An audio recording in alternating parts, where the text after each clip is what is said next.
माँ की करुण पुकार। मेरे बेटू से मिला 12 साल के मासूम की मौत पर रोते रोते हुई बेहोश, चीखों ने चीरा कलेजा।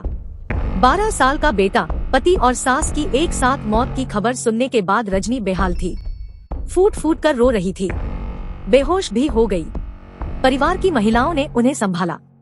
आगरा की लॉयर्स कॉलोनी के रहने वाले दिवंगत तरुण उर्फ जॉली ने अपनी मां और बेटे की हत्या के बाद खुद की जान ले ली। उस वक्त पत्नी घर पर नहीं थी, वो खाटू श्याम दर्शन के लिए गई हुई थी। जब लौटकर आई तो इस तरह परिवार के 3 लोगों की मौत ने उसे झकझोर कर रख दिया। बेटे, पति और सास की मौत के बाद रजनी बेहाल थी, फूट फूट कर रो रही थी, बेहोश भी हो गई। परिवार की महिलाओं ने उन्हें संभाला। वह एक ही बात कह रही थी कि मेरे बेटू से एक बार मिला दो, गोद में ला दो, अब कभी छोड़कर नहीं जाऊंगी। रजनी शनिवार शाम को ही राजस्थान में खाटू श्याम जी मंदिर में दर्शन के लिए गई थी। सुबह 10 बजे परिवार के लोगों ने फोन किया, बताया कि घर आ जाओ, घर पर परेशानी हो गई है। उन्हें पूरी जानकारी नहीं दी। तब वो जयपुर में थी। वह दोपहर में घर पहुंची। उन्हें जैसे ही पता चला कि बेटे, पति और सास की मौत हुई है, वैसे ही वो बेहोश होकर गिर पड़ी। इससे परिवार की महिलाएं घबरा गई, उनके मुंह पर पानी डाला। कुछ देर में उन्हें होश आया। रजनी रोए जा रही थी, यही कह रही थी कि वह आखिर क्यों चली गई। माँ का गम देखकर हर आंख नम हो गई। यही हाल मौसी, बुआ, फूफा का भी था। दादा के संस्कारों पर चलता था कुशाग्र चौहान। मृतक तरुण चौहान के पिता के पड़ोसी दोस्त विष्णु कुमार शर्मा ने बताया कि कुशाग्र चौहान उनके सामने ही बड़ा हुआ था। वह बचपन से ही संस्कारी था। पहले सुबह शाम वह दादा के साथ घूमने जाता था। इस दौरान रास्ते में मिलने वाले कॉलोनी के बुजुर्ग लोगों से बड़े ही प्यार से सबसे अपने दादा की तरह राम राम सा बोलता था। वह संस्कारों के मामले में सबसे अलग था। किसी के डांटने पर भी पलटकर जवाब नहीं देता था। उसके कॉलेज के शिक्षक घटना की जानकारी होने पर सन्न रह गए। उनका कहना था कि वह बेहतर होनहार बच्चा था, नियमित कक्षा में आता था, खेलकूद में भी अव्वल रहता था, शिक्षकों का भी बेहद सम्मान करता था। जिस माँ ने जन्म दिया उसी की ले ली जान व्हीलचेयर पर रहती थी ब्रजेश देवी, फिर क्यों मार डाला? तरुण ने अपनी माँ ब्रजेशा देवी को आखिर क्यों मारा?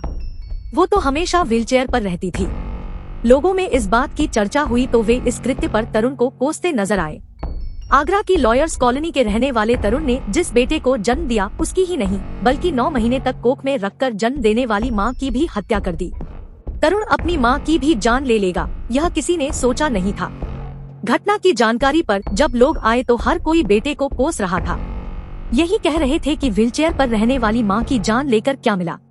परिवार के लोगों ने पुलिस को बताया कि ब्रजेश देवी चौहान 10 साल से बीमार थी। वह चल फिर नहीं पाती थी, व्हीलचेयर पर रहती थी। पहले पति मान सिंह चौहान देखभाल किया करते थे। उनकी मौत के बाद बहू ने जिम्मेदारी अपने हाथों में ले ली थी। खाना खिलाने से लेकर नहलाने तक का काम बहू किया करती थी। शनिवार को रजनी घर से गई तो नौकरानी गीता को बता दिया था। यही कहा था कि सुबह आ जाना, मम्मी को देख लेना। गीता इसलिए सुबह ही घर आ गई थी, मगर उसे घर का दरवाजा खुला मिला। वह अंदर गई तो ब्रजेश देवी मृत पड़ी हुई थी। परिवार के लोगों ने बताया कि तरुण 19 मई 2023 को कार लेकर आया था। तब मां से ही पूजन कराया था, वीडियो बनाया था जिसे फेसबुक पर पोस्ट भी किया था। पिता की फोटो रखकर पूजा की थी। बेटे की हर फरमाइश पूरी करता था। बेटे कुशाग्र से तरुण जान से ज्यादा प्यार करता था। उसकी हर फरमाइश पूरी करता था। साइकिल से लेकर महंगी बाइक तक अभी से खरीद कर दिला दी थी। कुशाग्र भी पढ़े लिखने में काफी होशियार था। वह रोजाना घर के बाहर दोस्तों के साथ क्रिकेट और बैडमिंटन खेलने जाया करता था।